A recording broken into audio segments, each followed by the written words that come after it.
Capítulo 31. Jó reitera sua integridade. Estabeleci um pacto com meus olhos de não atentar com cobiça por donzela alguma. Porquanto que porção eu teria de Deus lá dos céus, e que herança do Todo-Poderoso lá das alturas? Ora, não está destinada a ruína para os perversos, e o desastre para os que praticam o mal? Não observa Deus todos os meus caminhos, e não avalia cada um de meus passos? Se tenho agido com alguma falsidade, e se os meus pés têm se apressado a enganar, Deus me pese com balanças fiéis e bem equilibradas, e concluirá que nada devo.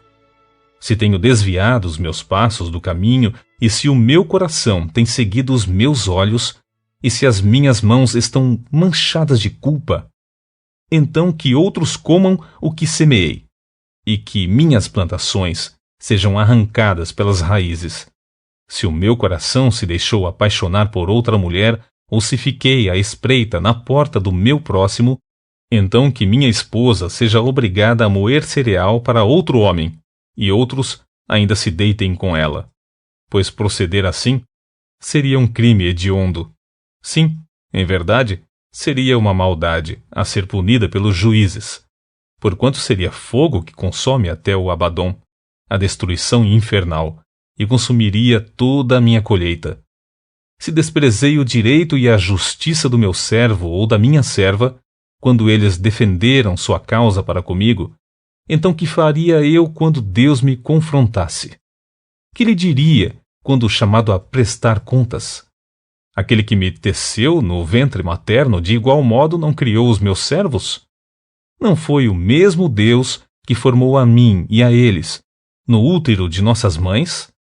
Se não consegui atender os desejos dos pobres, ou se fiz desfalecer os olhos da viúva que aguardava minha ajuda, ou se tenho saboreado sozinho o meu alimento, mas ao órfão não permiti que compartilhasse dele, considerando que desde a minha juventude o criei como se fosse seu pai, e desde o meu nascimento tenho protegido a viúva, se vi alguém morrer por falta de roupa, ou agasalho, ou necessitado sem cobertor, e o seu coração não me abençoou porque o esqueci com a lã de minhas ovelhas, se ergui a mão contra o órfão, valendo-me da influência que exerço no tribunal, então que o meu braço se rasgue do ombro e se rompa da articulação. Porquanto grande era meu medo que Deus viesse a destruir-me, e, temendo o esplendor da sua majestade, jamais poderia cometer tais ofensas. Se depositei no ouro a minha segurança, ou cheguei a pensar em relação ao ouro refinado, tu és a minha confiança e a minha esperança. Se me alegrei por ser muito rico e por ter conquistado bens e riquezas, se olhei para o sol quando brilhava, ou para a lua quando ela caminhava alta e esplendorosa, e o meu coração foi enganado em segredo, e a minha mão mandou beijos de adoração, da mesma forma esses seriam pecados merecedores de condenação e castigo, pois eu teria sido desleal para com Deus, que está nas mais elevadas alturas. Se a desgraça do meu inimigo me fez sorrir, ou me alegrou intimamente, ou ainda se as provações pelas quais passou me geraram algum prazer, eu, que jamais permiti que minha boca pecasse, lançando maldição sobre ele, se os que vivem em minha casa jamais tivessem declarado: quem nunca recebeu de Jó um naco de carne, considerando que nenhum estrangeiro teve que passar a noite na rua, pois a minha porta sempre esteve aberta ao peregrino, se escondi o meu erro como fez Ish, Adão, encobrindo em minhas entranhas o meu próprio pecado, com tanto medo da multidão e do desprezo dos familiares, que me calei e não saí da porta de casa para fora. Ah, se alguém me desse ouvidos!